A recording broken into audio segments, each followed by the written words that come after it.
Yes, welcome to Mr. Z and Fifth with your host Zaccheus and the Fifth General. Zaccheus, what's good, man? It was good. It's good to be here, brethren. Real good to be here. Yeah. All right. Today, let's let everybody know what we're going to be talking about today. We're going to be talking about the passing of Juice WRLD, for those who know who he is. That's one of our main topics. Also, we're going to get into the hypocrisy of the NFL fan base regarding not Kaepernick, but regarding Michael Vick. But Michael Vick. Yeah. But we're going to talk about Kaepernick because there's a thing I want to connect here. But we're going to talk about the petition against Michael Vick because he's going to be, he's supposed to be honored. He's supposed to be honored, yeah. Pro Bowl honoree this year, okay, receiving the 2020 Pro Bowl honor due to his dogfighting past, According to the Shade Room, they said almost 400,000 signed a petition to stop Michael Vick from receiving his 2020 Pro Bowl honor due to his dogfighting past. The man went to jail for it. He apologized. It is what it is. It's been years since it's happened. But we're going to talk about the hypocrisy that's going on in that situation. All right. Yes. But we're going to start the show off with some things before we get to our main topics. Zaccheus, you started off. Yes, sir. Yeah. Today, just listening to the news. I was driving, going to pick up my daughter from the after school program, and I just heard on the news quickly that there was a shooting in Jersey City. One police officer is dead, and five others shot. It was a crazy, chaotic day in Jersey City. It happened at around 12 o'clock in the afternoon or so. But it was crazy, it was just a consistent violence that going on in the streets, especially in around our area, but especially when I heard that in Jersey City, I was just saying to myself, man, but my condolences go out to the families, man, and to the cop that had 5 children that he left behind, Real quick, because we need to let people know. For those who listen to us, our podcast uploads every Friday. We're recording on December 10th. So for those that are wondering what we're talking about, once this airs, understand we're talking about something that is happening as of today that we're recording on December 10th. We want to make sure we got our dates right for listeners. Go ahead, Zaccheus. Yeah. So, yes, it says in Jersey City shooting, police officers among 6 killed in a shooting standoff. Suspects. They had the SWAT team there. It was like a movie thing, They had the SWAT team there, and these I think a man and a woman out of gun people that were shooting at the police. I guess they went on a shooting spree, and I guess they're gonna give us more updates as time goes, as far as that goes on. But condolences go out to Joseph Seals. There's a police officer that got killed. Joseph Seals. He was a 13-year veteran, husband and a father of 5.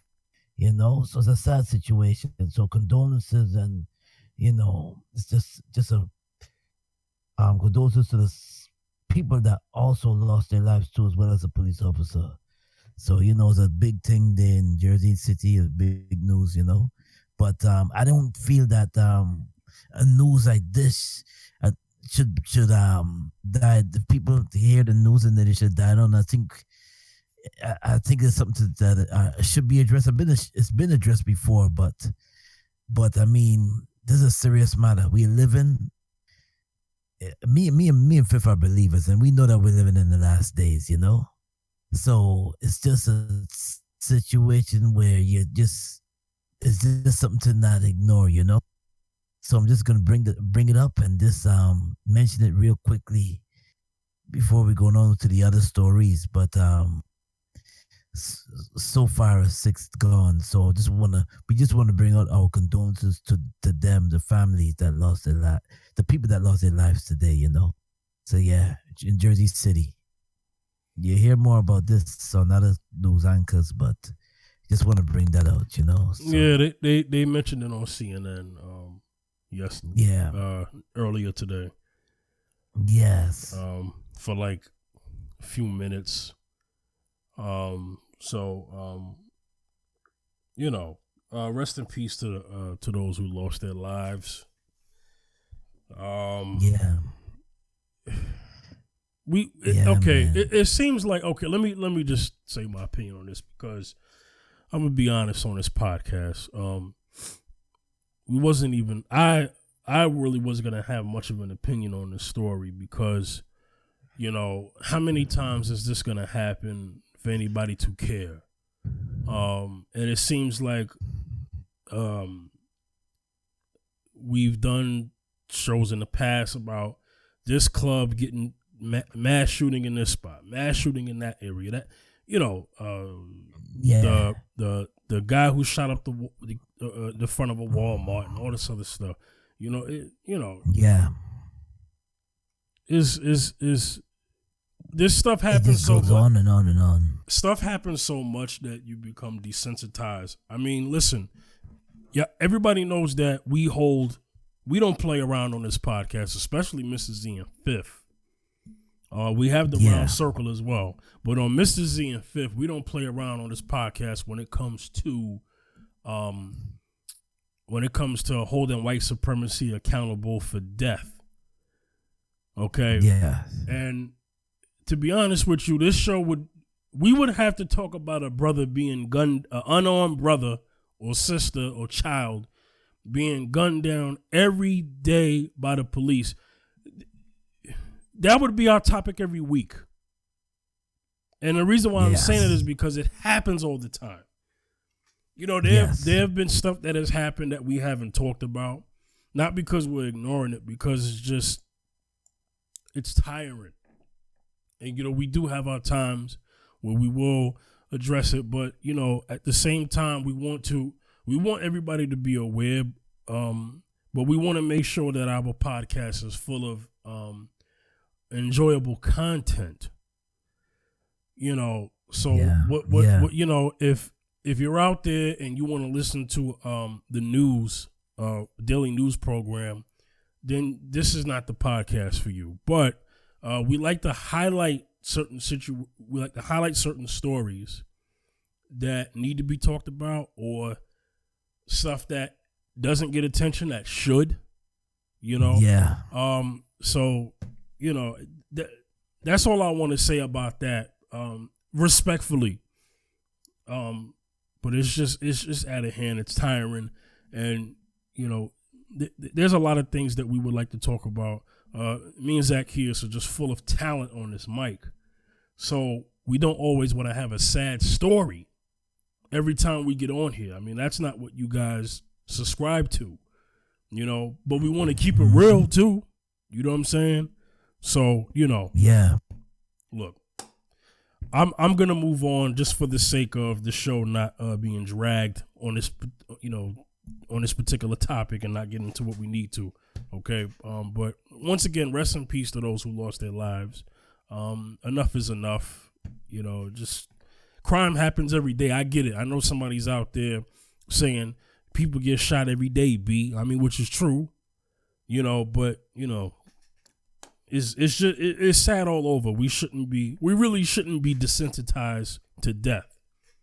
All death. You know what I mean? Yeah, all death. Yeah. So we really shouldn't be. It's sad. It's the world that we live in, but we really shouldn't be. All right, let me move on. Okay. This is pretty sad, because this young brother was only 21 years old. Just turned 21. Turned 21. Yeah. Gerard Anthony Higgins, also known as Juice WRLD, rapper, singer, born in Chicago, known for his hits, All Girls Are the Same, and Lucid Dreams. Lucid Dreams, probably the most talked about single. This whole two days. Yes. Well, this whole week. Let me just say this whole week because by the time this airs Friday, it'll be a whole week. But he died of a seizure. But they're saying that seizure was linked to drug use. Yes. Okay. To help what me and Zaccheus are about to say, we're gonna need to play this clip by the man himself. He had an interview. I don't know where. It sounds like a radio station interview, a TV interview, and I just want to talk. And I just want to bring attention to this because I want to say rest in peace out of respect, but I need to hold some people accountable for this. So, it may be himself, just based off some of the stuff that I read about him. I mean, this was a young man who was very vocal about not seeing a certain age of his life. Very similar to Pac. Yes. Very similar to Biggie. You can't talk you deaf. Words have power. That's in the Bible. Oh, yes. Let me play this by this young brother Juice WRLD just to kind of help with what we're talking about.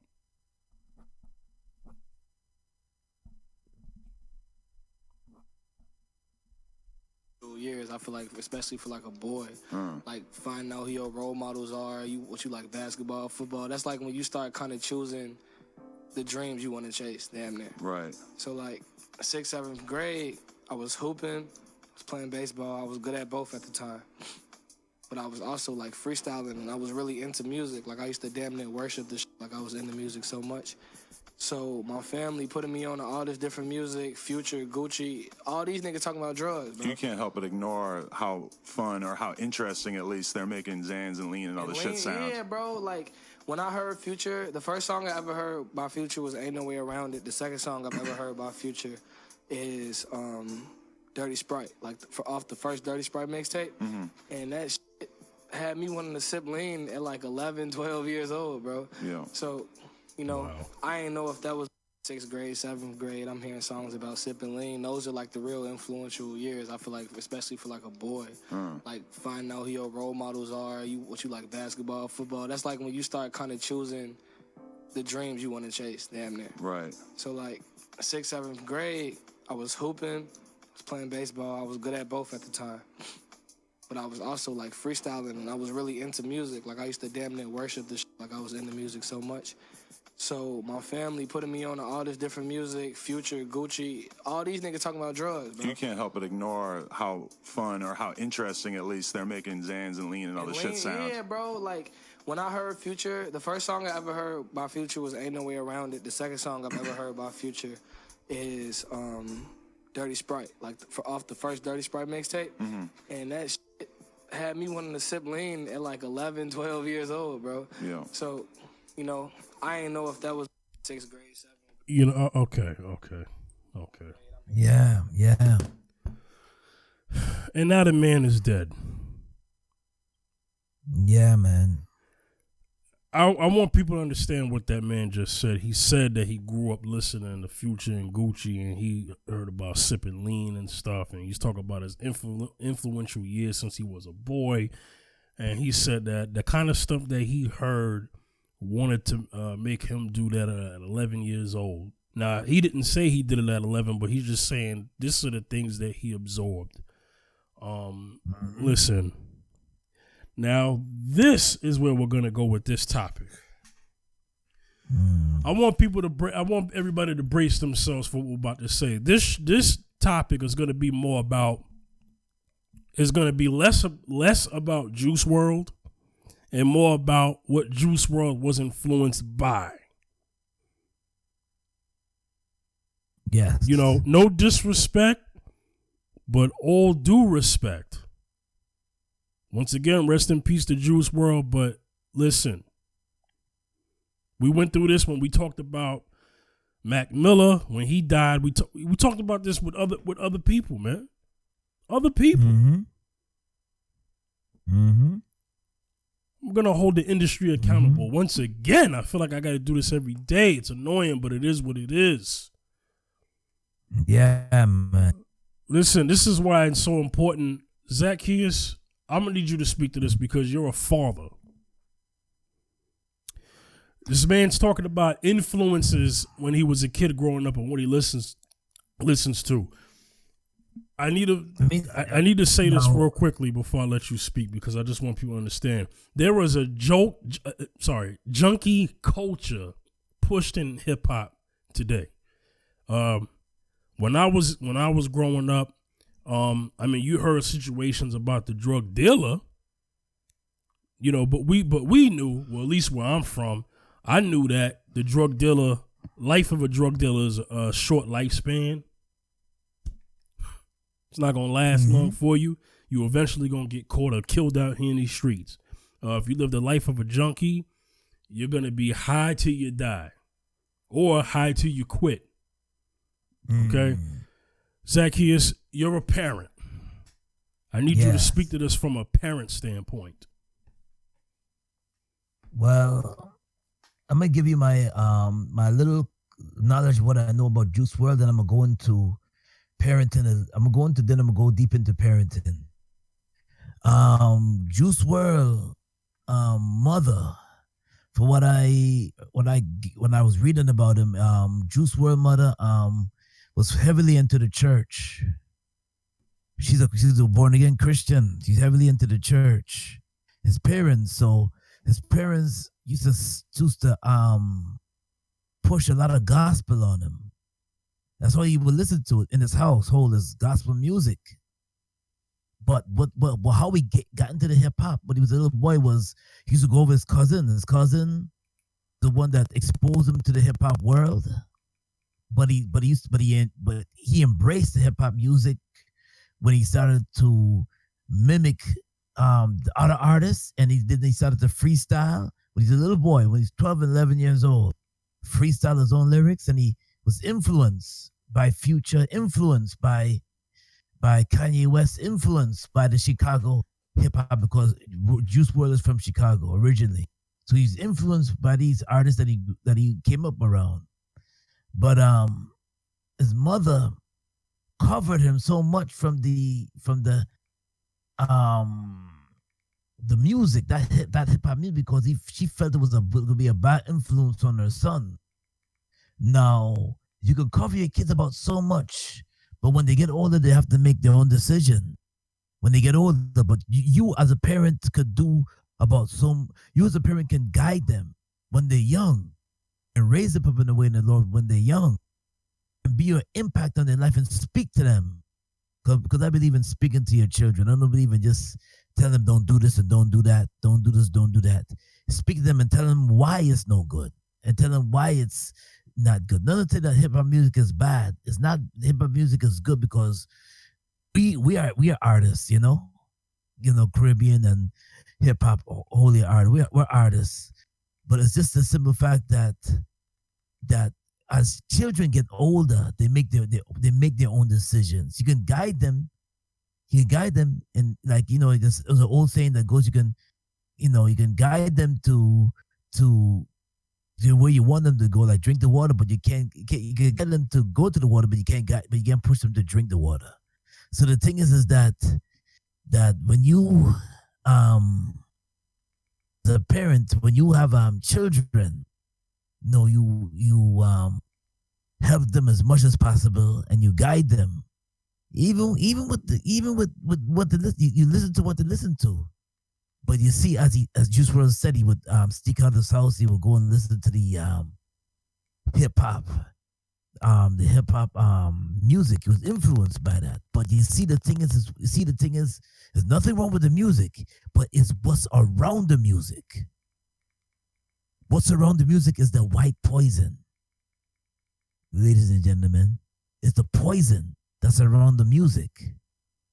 Now, a few years ago, in the early 2000s, mid to 2000s, they had this thing called scissor, where it's purple cough medication syrup, cough medication, codeine and cough syrup. Codeine, and it was mixed it with codeine. And something else they lace it with. There's another name that they think they lace it with too. And you hear about these artists just sipping on this thing. And they even made a song, sipping on some scissor. They make music out of it, and they will bring it. They will talk about sipping on some scissor through the music, and you will hear about artists, popular artists, hip hop artists, trap artists that's into this thing. They're hooked on it. And Juice WRLD was hooked.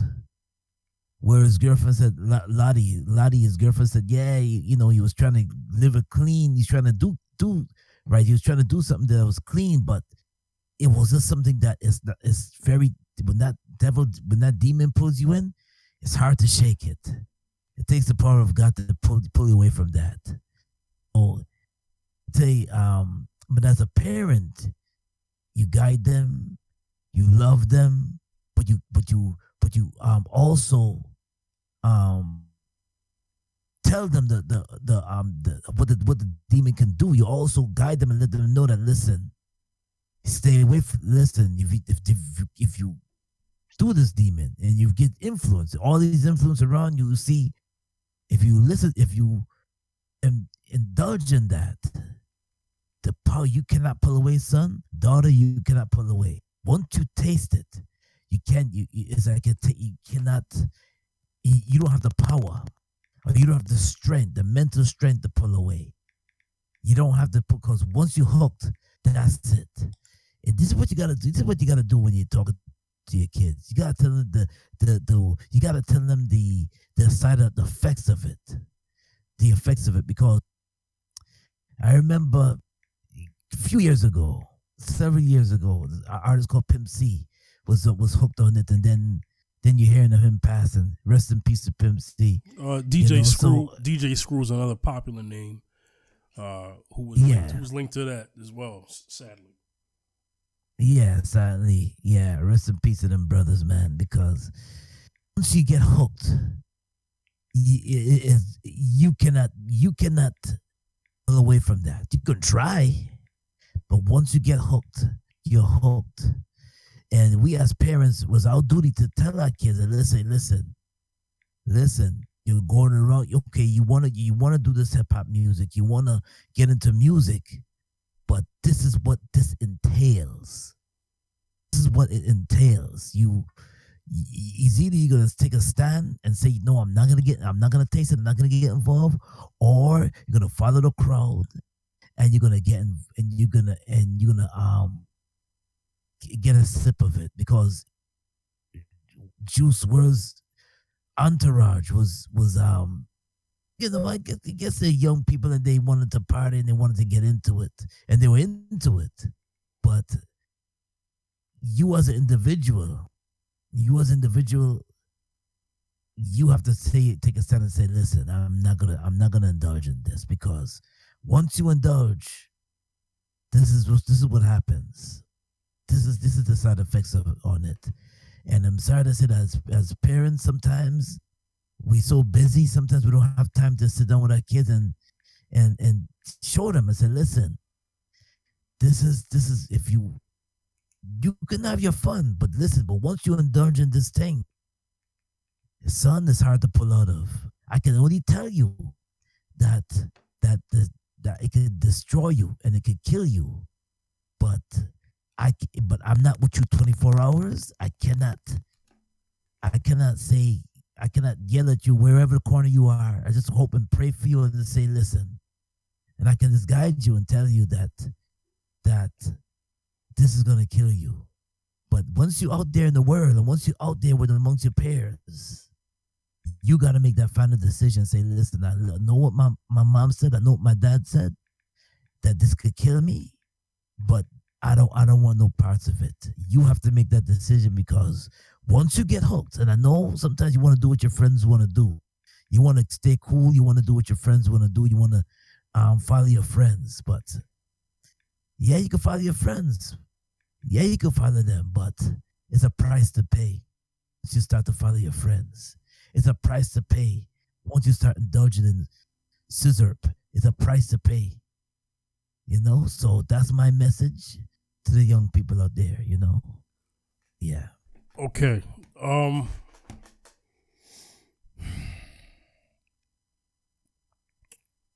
Yeah, man. Let's talk about the industry real quick because we need to.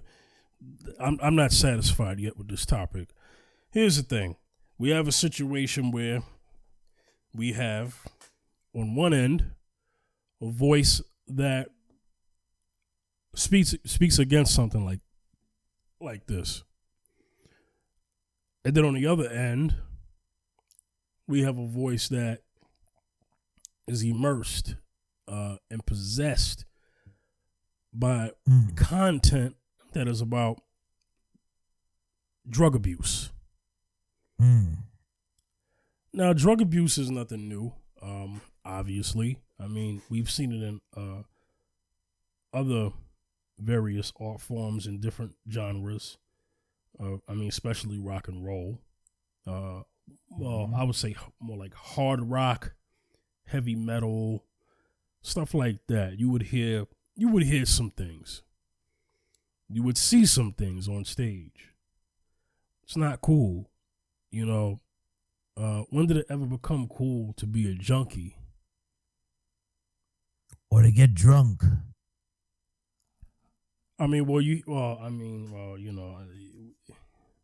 Alcohol is alcohol, man. But this isn't alcohol. Yeah. So that's why I want to go a little deeper with that. Nobody is getting on record and encouraging drinking and driving. But on radio stations all over the world and TV stations, they seem to not really hold the industry accountable for pushing this type of songs on these airwaves, or because it's big business, obviously. Yes. It's obvious, but I would say that I think certain communities wouldn't allow certain agendas being pushed on them. And I'm going to just go there. When it comes to, okay, I can't imagine a country music station allowing a whole bunch of country singers and play songs that talk about them sipping lean. I'm popping Xanax or popping a Molly or I don't know, maybe that, but popping a Xanax, getting addicted to painkillers and all that type of stuff. I'm pretty sure country songs have stories about that, but I doubt that. You know why? Yeah. We know why, and you go ahead and speak to that, Zaccheus. Because you see, in supremacy, they have an image to uphold. They have an image. They have an image to uphold, but then they also have a stereotype. Stereotype. Right. They have stereotypes to display. They have stereotypes. They have an agenda. They have an agenda to make sure that the negative stereotype on certain people is pushed. Yes. But it's pushed. Right. Yes. But the perception on themselves, they want to make sure that, that their bad is not showcased.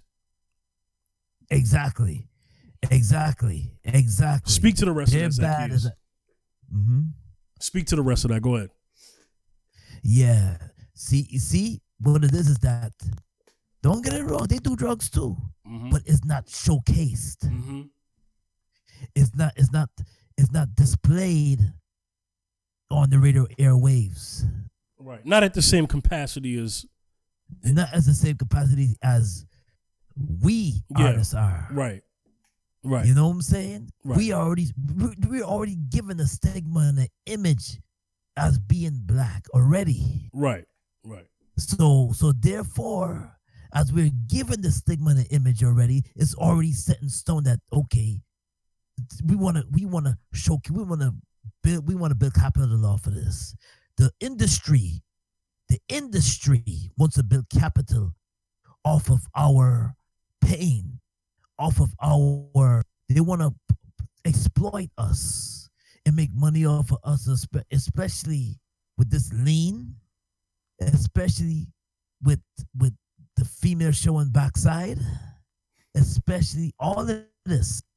is what the industry wants to portray and make money off of. Our pain, our struggles, our shortcomings.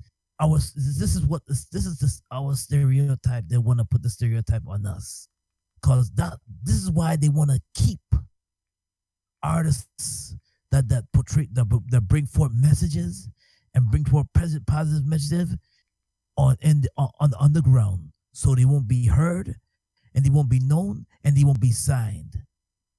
So the industry wants to sign artists that speak about lean and speak about Nuff Punani. Molly and Percocet. Yes. So, but of course, once the music was sold out, we lost control. So, well, listen, that's what it is. Juice WRLD was very, in that clip I played, Juice WRLD was very specific about who he listened to and what they was talking about. He mentioned Future and Gucci Mane, and he talked about how they was talking about sipping lean, and then he talked about Future's Dirty Sprite projects. I mean, he was very specific about who he's. Now, I'm not blaming Future and Gucci Mane for his death, because this is bigger than them. The industry has allowed a space for rappers like Future and Gucci Mane to exist, and this has been put in play way before Gucci Mane and Future was even born. You know, I think people need to understand is that what is set up by design is set up a long time ago before me or you are even able to get a chance to see it. You know what I'm saying? Yes. And so I'm talking about holding an industry accountable. But then, okay, now he talked about the age that he was at. He was very specific, man. So that's why it's very important to teach your kids that whatever they hear, make sure that your voice is in their minds more than the peer pressures of this world. You know what I'm saying? Yeah. When I was a kid, you know, I never fantasized about smoking crack. You know why? Because when I was a kid, being a crackhead wasn't positive. I mean, it was our reality.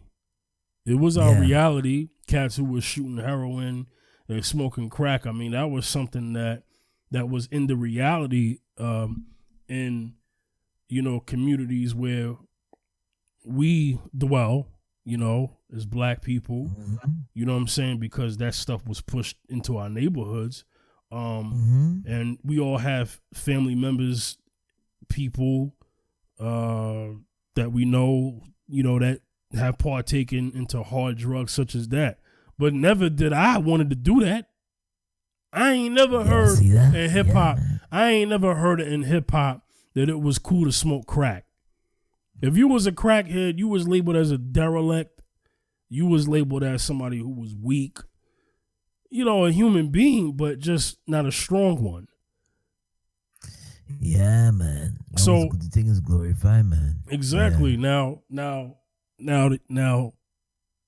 you don't hear cats on today's hip hop songs talking about smoking crack and glorifying it, but this whole thing about you know, these popping Xanax and drinking scissorb and sipping lean and all of that. I mean, that's the new age. I wouldn't say that's crack, but that's basically the new age addiction that, you know, that they've made cool and could have, you know, and can do the things like, not necessarily like crack, but it can kill you. You know what I'm saying? And this is and we can't make stuff like this that kills you the wave. I mean, I know cats talked about weed opening up the floodgates. Listen to me, man. When I was smoking weed, I never wanted to do no crack. I'm keeping it all the way real. I don't do it no more. but I once did. You know, I once had an era when I did. You know, Zaccheus didn't know me yet. You know what I'm saying? No. Well, no. We met when I was being done with that. You know, but you know, this is the kind of stuff. It never made me want to do that. You know, because I was taught about the destruction. See, here's the thing. Here's the thing. A lot of times, I'm not a parent, but society and parents will teach a kid not to do a drug, but we need to tell that kid what the drug does. Yeah, man. You know. Go ahead, Zaccheus. You know, we got to explain what the drug does, and I think then we just leave out things and it's like try and don't get involved in what's our kid watch and don't get involved in what our kids just do. You know, it's like you're sending them out there to the world, and the world is teaching them. You see, if you don't teach them, the world gonna teach them. Mm-hmm. You know. And it's really, really crucial time to teach your kids, even before they hit 11 and 12, about the damage and the danger of drugs. You know, the danger of drugs and what it can do to you, how it can destroy your life, and how you can wind up, and how and it can even cause death too. These many examples.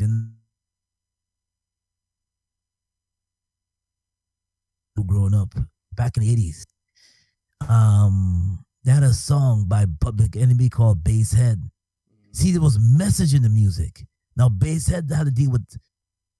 It was not glorifying drugs. It was stories against drugs.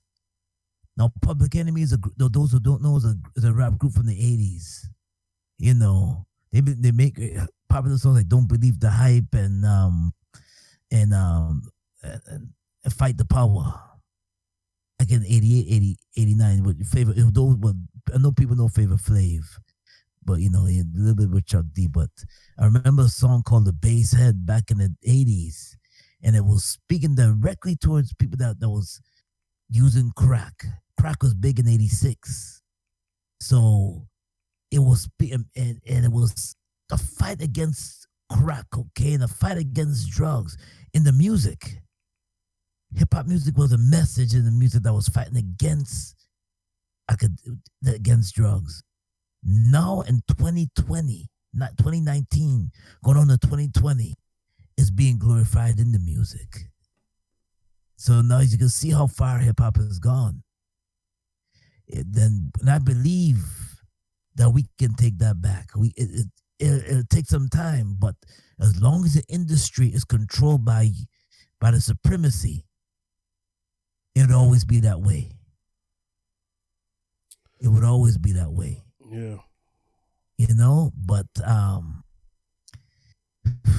so my heart always goes out to Juice WRLD, MC, and for others who lost their life with a scissor. You know, so I mean, it's just we have a decision. When you put that thing to your lips and you sip, is a decision you made already. But I'm sure as time went on, that Juice WRLD was probably warned. Maybe his girl warned him, or somebody that cared about him warned him and said, listen, or his parents said, listen, you got to be careful with taking this. This thing will kill you. This thing will kill you. But what I heard, Fifth, I heard that Juice WRLD was even, I forgot to tell you that he was even saying that he's not gonna make 21. Or older than 21. That's what I heard. But you know, it's another thing too. You know, predicting your own death. Death is in the power of the tongue. We got to be careful what we say too. Well, but I also want to talk about escapism. A lot of times people do indulge in other things for escapism. And what I mean by that is They got something going on in their life, so they need to do this to distract them. And a lot of times people will turn themselves to drugs and sex and all types of alcohol and all types of stuff. All types of stuff. You know what I'm saying? Because this is what they do to get away. I mean, speak to that. You know, because your problems are not solved just because you got drunk on, say you have an issue that's bothering you Friday. It hasn't been solved. So you drink Friday night and then you're sober Saturday. You wait till you get sober. You got your hangover Saturday. And then when Sunday arrives, your problem is still there because it hasn't been solved. So you drink again. And then Monday, you drink again. And then Tuesday, you drink again. So you're trying to drink stuff away. That doesn't, or you're trying to get high to get that away. You know, speak to that, Zaccheus, because that's something that could have been going on. Yeah, it's been going on. I know artists that before they get on stage, they smoke a little something. You know, before you get on stage, you get a little buzz. So you drink a tonic, or you smoke a herb, or you know what I'm saying, well, so for some artists, they get on the scissor. You know, there's something that once you start, it's like you're not giving that up. It's an addiction, and it becomes an addiction. You think you're gonna smoke your problems. You think you're gonna sip your problems away. You don't sip your problems. You make it worse. You don't sip your problems away because years and years ago, way back, I'm stretching way back to the 1950, 60. Brother Frankie Lyman and the Teenagers. Frankie Lyman, the one that sings "Why Do Fools Fall in Love?" Frankie Lyman. He was hooked up. He became a junkie. But people see that fix, itching his arms and everything. He was hooked on drugs. But you see, what happened was his problems became worse because once you get hooked, you start doing erotic things. You start stealing money for drugs. You start doing anything you want to do. You start you look a certain way. You start itching. You look a little off. So you can't strip away your problems. You can't drug away your problems. There's no such thing because it only gets worse. It only gets worse. Now, Frankie Lyman died of an overdose. 1968. Why do fools fall in love? Yeah, why do fools fall in love? So, there's many artists many artists. I can name a whole heap that died of an overdose. It's a lot. But the industry has an influence. I won't say the industry, but it was what's around the industry that draw these young artists into the drug world, the junkie world of using and getting hooked. And then once you get hooked, they don't stop. I call it industry, but the industry has a demon around it that dances around it. And every artist, if you're in the industry, you was introduced to it. But some made a decision, say, no, I will not sell my soul. But some already sold their soul. But I mean by sell your soul, meaning that you already got hooked by the demon. And the demon hook you. And now you're sucked in and you can't get out. You find yourself you can't get out. So you go to rehab. I know Juice WRLD was talking about getting clean at one point and getting off of a certain drug at one point. But that time when he was just about to turn 21, he was going to his birthday party. He was leaving LA and going to Chicago to a birthday party to celebrate his birthday, his 21st birthday. And in between that time on the plane, He was smuggling this. He just got once again the demon got him, and it got him in the and the demon took him. So young people, we got to be careful.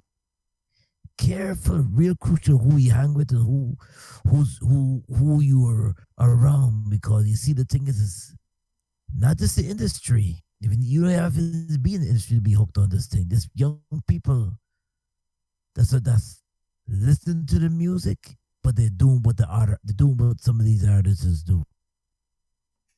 They're sipping on the scissor. They're getting hooked on the code. And we're falling into the stereotype of what the supremacy wants you to, as far as like, if you're in the industry and you're glorifying sipping on scissor, and you're glorifying what the stereotype, what the supremacy and the stereotype wants you to do, you're falling right into the trap. Once we did that, we already done soul already. You see that? So I'm telling you, it's a demon, and you gotta get away from it. We gotta get right. Yeah. Yeah. Mm-hmm.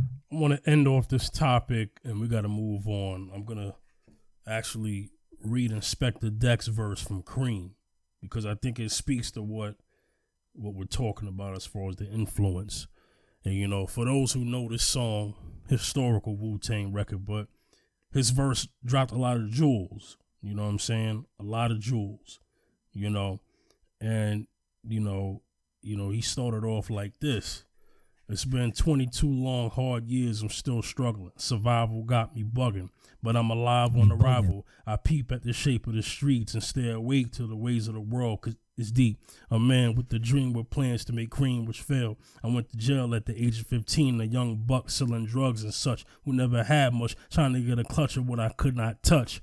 The court put me short, and I face incarceration, pacing, going to states, my destination, handcuffed in the back of a bus. 40 of us. Life as a shorty shouldn't be so rough. Be so rough. But as the world turned, I learned life is hell. Living in a world no different from a cell. Every day I escape from Jake's, giving chase, selling bass, smoking bones in the staircase. Though I don't know why I chose to smoke cess. I guess that's when I'm not depressed, but I'm still depressed, and I ask what it's worth. Ready to give up, so I seek the old earth, who explain hard and help you maintain, to learn to overcome the heartaches and pain. We got stick up kids, corrupt cops, and crack rocks, and straight shots, all in the block. It stays hot. Live it up to me while I be living proof. To kick the truth to the young black youth. But shorty running wild, smoking sesh, drinking beer, and ain't trying to hear when I'm kicking in his ear. Neglected for now, but what? Hey, yo, it's got to be accepted. But what? The life is hectic. It's hectic. Now, the reason why I read that is because, what did I say about escapism? And he was talking about escapism, but then he was saying like, yo, that didn't solve my problems. You know what I'm saying? Mm-hmm. So I had to read that to kind of shed some light on what I'm talking about, and also to pay homage to the best group in the best rap group in the world. All right. Jesus Christ. All right, we're gonna move into our last topic. We're gonna end the show like this. Listen, what I don't understand is okay, maybe I do understand, but maybe I don't. Listen, I know people out here love their animals. I know they do. You know, but how long are you gonna crucify a person, man, for what they do? I mean, people act like Michael Vick killed somebody. I mean, yeah. Listen, and I'm about to bring some fire and fury in a second, but let me just go off of what's been going on here. So, like we said before, at the beginning of the hour, you know, almost 400,000 signed a petition to stop Michael Vick from receiving a 2020 Pro Bowl honor due to his dogfighting past. The man did some years for dogfighting. He comes out, rehabilitated himself, you know, well, not himself, but you know what I mean, went through a process of just getting back into society and stuff like that. Got offered a job with the Eagles, with the Steelers. This is a man who had to win people again, and it didn't work. I mean, he got booed. He got called every racial name in the book. You know what I'm saying? But this is what I'm trying to figure out. How come they don't keep this same energy for those who kill? Yeah, I'm going to make it about this. You're listening to this podcast. I'm going there. You know where I'm going with this. Keep that same energy with a race soldier dressed in a police uniform, guns down unarmed citizens of melanin, and doesn't go to jail, but gets to keep his job, get money. They got all types of GoFundMe's for his lawyer fees and everything. It happens all the time. It happened with the one who shot Mike Brown. It happened with Zimmerman, and Zimmerman's not even a cop. You know what I'm saying? All of this stuff. How come that same energy that people got for Michael Vick to cancel him, they don't have that same energy for that of a George Zimmerman or that of a Darren Wilson or that of a Patalano, the one that choked out Eric Gardner? How come? Zaccheus, help me out here. Let me tell you something, man. It seems to me that they're trying to, because to me, America loves animals. Let's just get it straight. They love pets, dogs and cats, but they will not let that for some part. Me and you know the reason why they're not letting Michael. They're trying to put a petition against Michael Vick. Mm-hmm. You know, the hypocritical NFL is not. They're trying to. I don't think maybe it's the end, but some of these fans are not trying to let this thing down. The NFL, some of these NFL fans, they're not trying to let this thing down. They're trying to tarry. This man paid his debt to society, paid what he had to pay. He said he's sorry and he paid for it. But a black man, they try to bring up old wounds, and they keep a cloud over you at all times. You see what I'm saying? They're not letting this thing down. I figured that he paid his debt to society. He did his thing. He's sorry.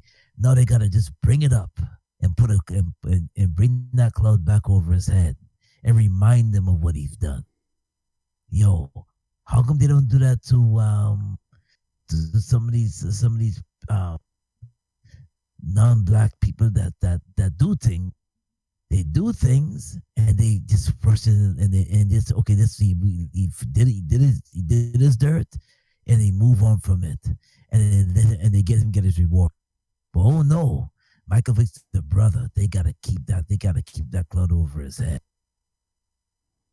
So, well, look, they're not letting it down. Yeah, man. I just want to know where that same energy is. I mean, I'm trying to figure out who NFL fans hate more. Do they hate Michael Vick more, or do they hate Colin Kaepernick? He never touched a soul. The only animal he's probably killed. The only animal he's probably killed was probably a roach or a fly. And it's interesting because the same people who are mad at Michael Vick for dog fighting, are the same people that go out there and shoot deer and moose and elk, and go to Africa and shoot elephants and giraffes and cheetahs and leopards and all this other stuff. Where are you? Yeah, how come they're not penalized and criticized? But they figured that Michael Vick is a well-known figure in the NFL, and he's a brother. So therefore they're gonna keep this riding on. They're gonna keep this riding on him. So trying to penalize him, crucify him, saying he doesn't deserve it. He does not deserve an award for what he done.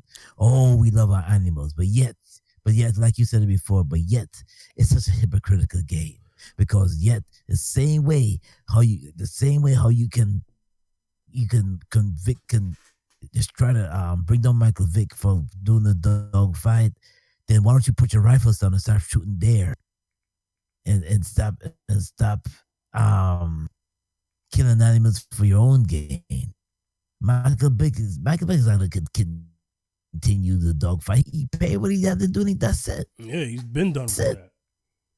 Yeah, but nobody's telling you to stop with the deer hunting. Nobody's telling you to stop. Nobody's telling you to stop. Then if that's the case, then you stop. Then you stop killing animals, innocent animals. Then.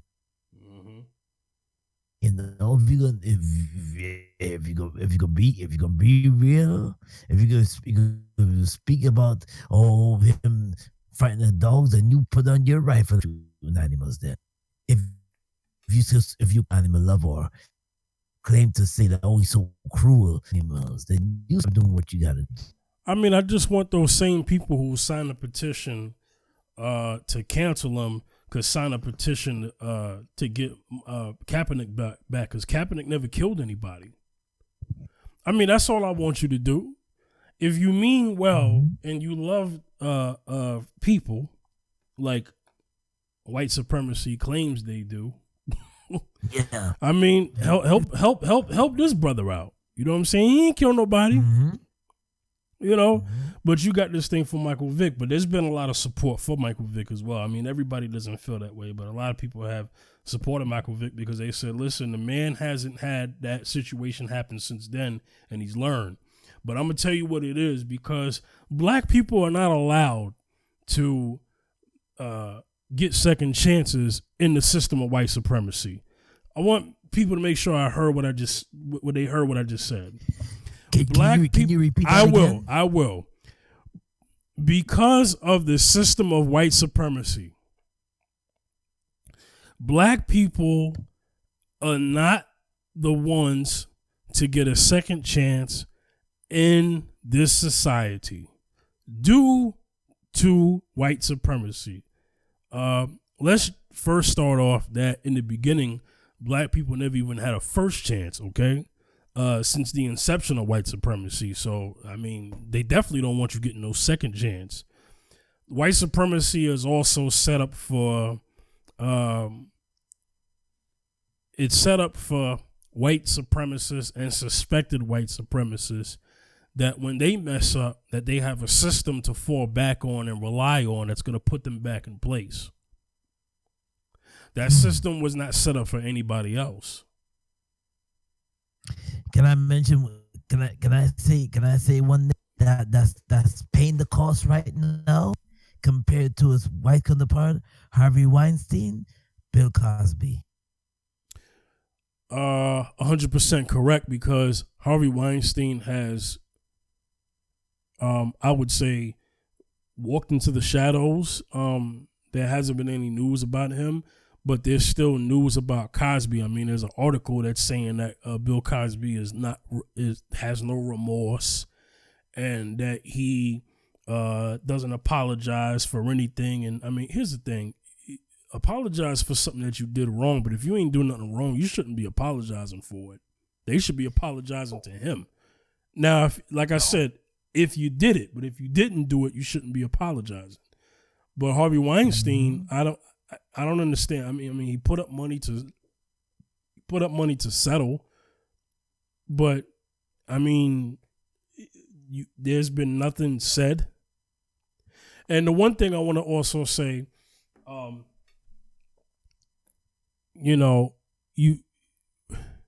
one thing that we see and will continue to see is that if Michael Vick,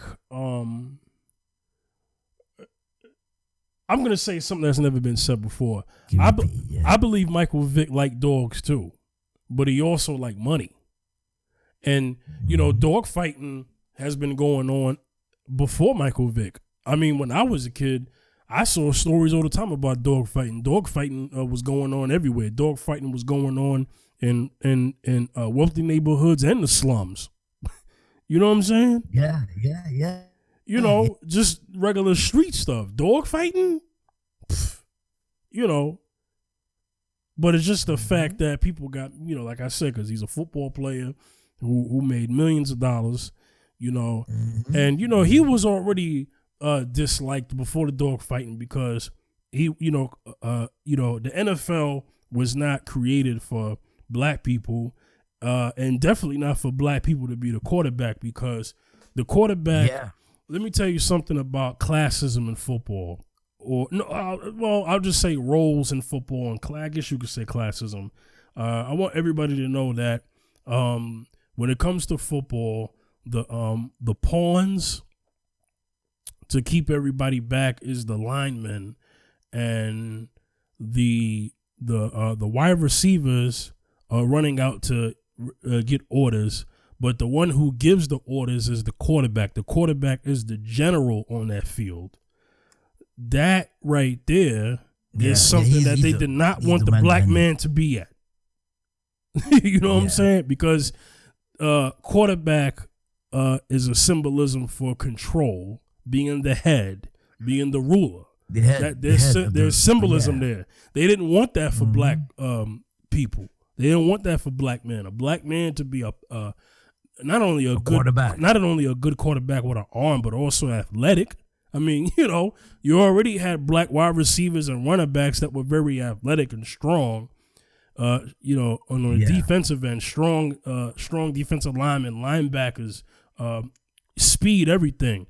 Michael Vick was a multi-talented, very versatile football player who could throw the ball and run. That's a triple threat. You know what I'm saying? Yeah. So so there were already NFL fans that didn't like him because they felt that he was revolutionizing the game that they felt white quarterbacks couldn't compete with. So they already had a hate and disdain for him. Then he has the situation with the dogs. That just added more fuel to the fire for them. That's what did it. Yeah. They didn't want to they didn't want to keep you at a certain level. You see, they had at a certain level. They have no problem with Michael Irvin being one of the best wide receivers of all time. They have no problem with Barry Sanders and Emmitt Smith being one of the best, being some of the best running backs of all time. But they do not want a black quarterback to be one of the best quarterbacks of all time. They do not want a black man on that list.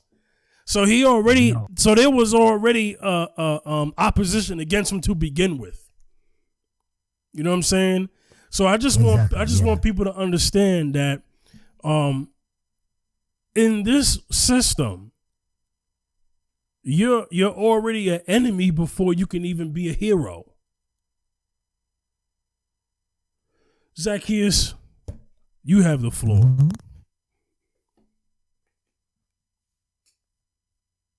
Yeah. Well. Michael Vick was a man that Michael Vick is talented. This is crazy, man. But we have to look at the whole. And if you're right, man, they only want to see it at a certain level. Because once you reach that plateau, any little thing you do, we have to. Tell our people that we have to cross our I's and dot our T's at all times. We don't get the same kind of treatment like our some of white counterparts do. We don't get that, so therefore we always got to be mindful on what we do. And they're just waiting for this brother to fall. Any little thing, even with President Obama, any little thing did. It's not like like Trump that can get away with certain things that he had to do. Any little thing we do, see, they're waiting for Michael Vick to fall. Any little thing, you're penalized. Look at Kaepernick. Any little thing that we do that's out of the order, that when it comes to justice and standing for right, you get penalized. You get penalized. Oh, they throw the book at you. You're this and you're that and you're this and you're that. You know, so. I don't have any final thought. I guess I basically made my final thought. But we're gonna get up out of here. Any other last words you want to say before we close out the show? Yeah. Once again, condolences to Juice WRLD And that's what I want to say, you know? That's it, man. All right. Hey, Zaccheus, let them know where they can reach you at. You can reach me on Facebook. It's Wayne Zaccheus Bacchus on Facebook, on Twitter. Wayne Bacchus at Wayne Bacchus 2 on Twitter, at Wayne Bacchus 2. Also on Instagram, Zaccheus B73. That's Zaccheus B73. All right. Y'all can get at me on Twitter, Instagram, and Facebook at The Fifth General. All right. So we're going to get up out of here. We'll see y'all next week. Another episode of Mrs. Z and Fifth. See y'all next time, all right? Peace. Peace. Yeah.